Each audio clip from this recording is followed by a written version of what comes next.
Welcome to the Chronicles of Rome, Episode 14, Consolidation of Italy, the Republic Ascendant.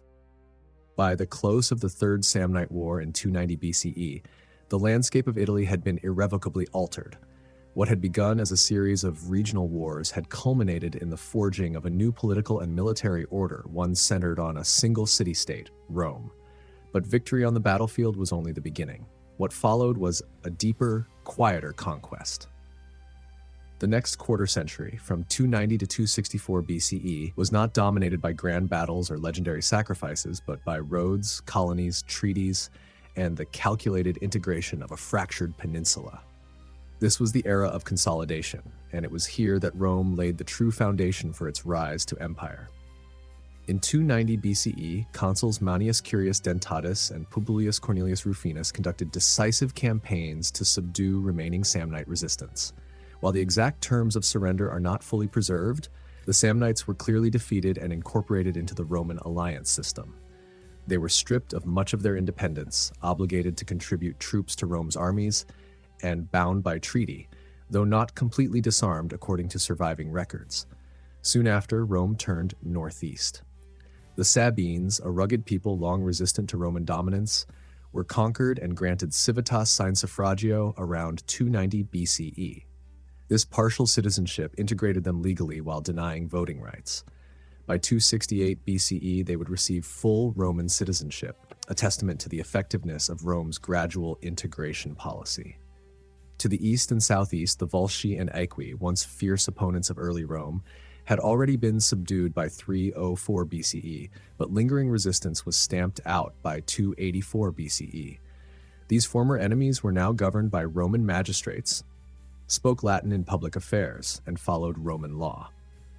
Towns were restructured according to Roman planning. Cultural assimilation followed administrative control. North of Latium, the decline of the Etruscan cities accelerated.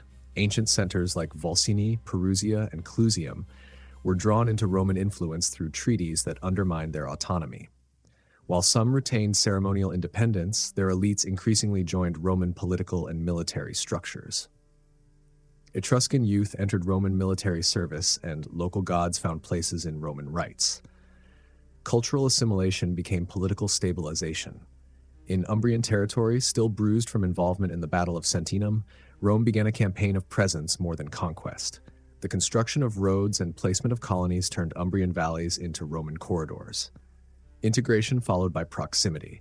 Colonization was Rome's most effective tool. In 291 BCE, the Latin colony of Venusia was established with as many as 20,000 settlers. Strategically placed between Apulia and Lucania, it functioned as both a military bastion and a vehicle of Romanization. Its infrastructure mimicked that of Rome: a central forum, straight roads, Roman cult temples, and magistrates trained in Roman law. Venusia embodied the process by which foreign landscapes became Roman ground. Colonies were often mixed settlements inhabited by both Roman and Latin citizens. While both groups shared in land and defense, only Roman settlers held the full rights of citizenship. This shared burden but unequal privilege planted the seeds of future unrest, tensions that would later erupt in the social war. To absorb these new regions, Rome launched extensive programs of land redistribution. Veterans were granted plots carved from conquered territories. These men, battle-hardened and loyal, brought order to the frontier and stability to the countryside. Former battlefields became vineyards, legionnaires became landowners, a nation of citizen soldiers became a republic of soldier farmers. Colonies served not just as watchtowers, but as pensions.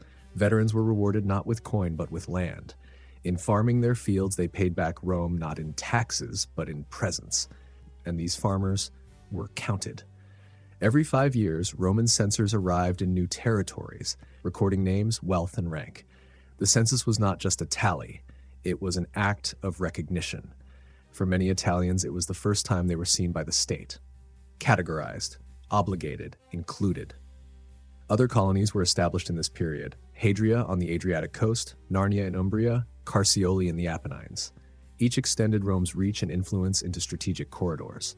Settlers from Rome and allied Latin cities introduced Roman customs, laws, coinage, and religious practices, fostering both security and economic integration. As colonies grew, so too did their civic institutions.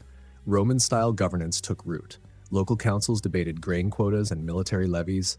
2 duumviri presided in togas striped with purple. Civic life became a mirror of the capital. Even far from the Tiber, the Republic echoed. The colonies' women became transmitters of Rome as well. In mixed households, Roman wives taught Latin to their children, honored Roman gods, and upheld Roman customs. In kitchens and courtyards, they carried the culture forward. Infrastructure followed the settlers. The Via Appia, originally begun in 312 BCE, was steadily extended. By 268 BCE, it reached Beneventum, then later into the Tarentine region. This road became the Republic's southern spine, a route not just for armies, but also for goods, culture, and governance.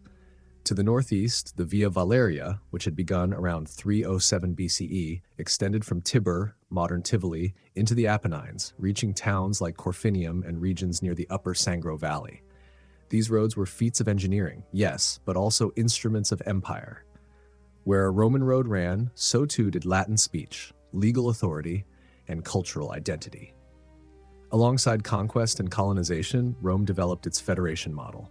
The expansion of Roman power across Italy did not rely on direct annexation alone. Instead, Rome created a complex network of foedera, bilateral treaties with city-states and tribes that outlined their obligations and privileges. Citizenship was not a single status, but a staircase.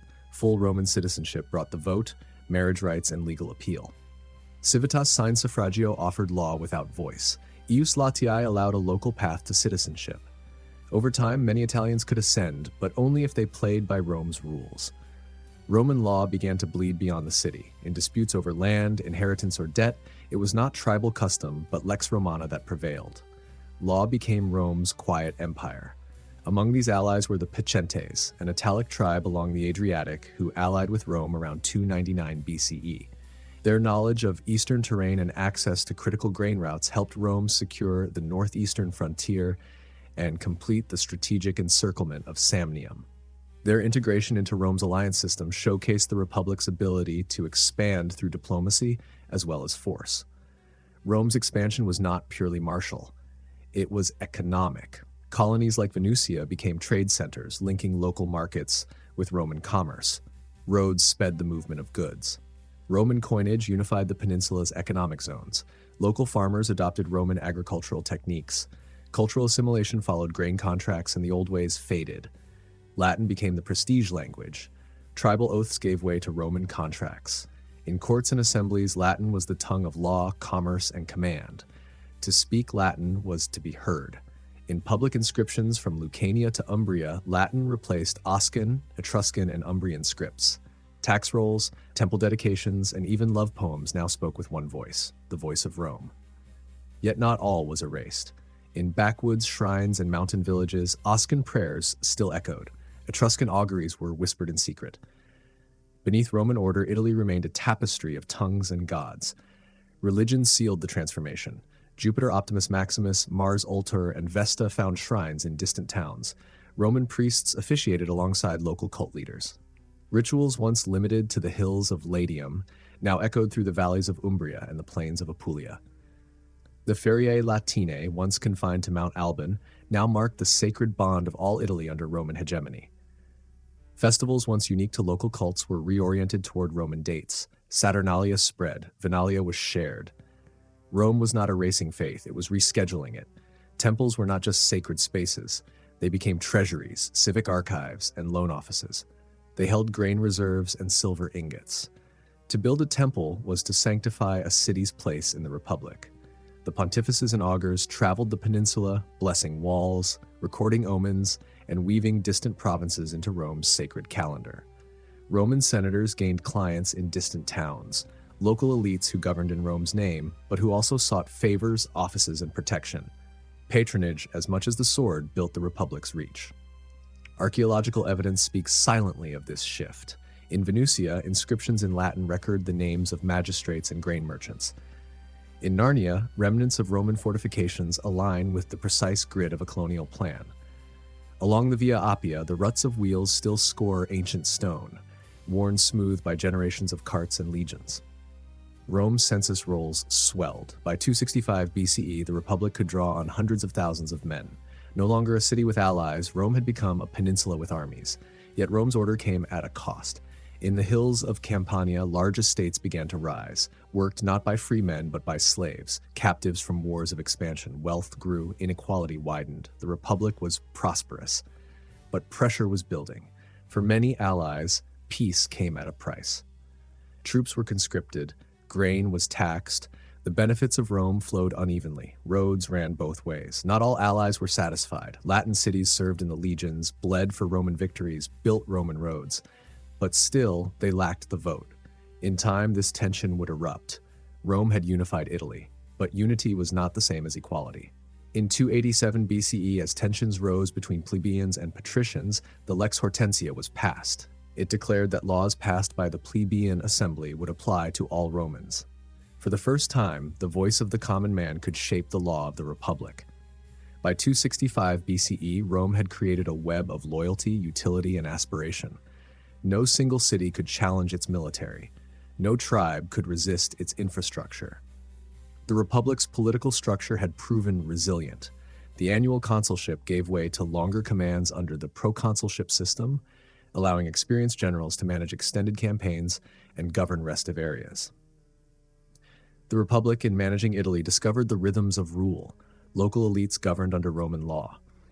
Distant complaints echoed back to the Forum. This was not yet empire, but it was its rehearsal.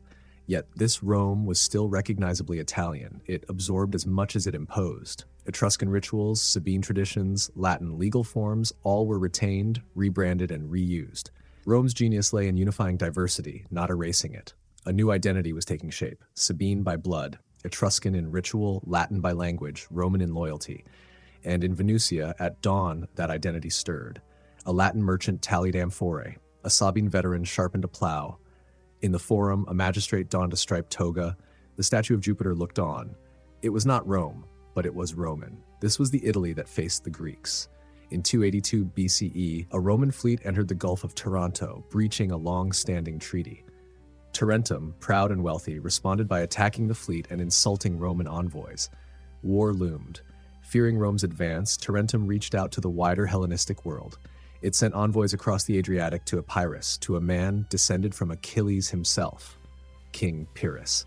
But remember this, before Rome clashed with kings, before it claimed seas and provinces, there was a time when its victory was not measured in conquest, but in cohesion. A time when the Republic did not yet rule the world, but quietly remade its own. When roads mattered more than battles. When treaties built more than walls. When Rome won Italy not by crushing it, but by connecting it. This has been the Chronicles of Rome. Join us next time as a foreign king lands with elephants in southern Italy and the Republic faces its first encounter with the Hellenistic world. Because after forging unity in Italy, Rome will now be tested by a warrior philosopher from across the sea. Pyrrhus is coming.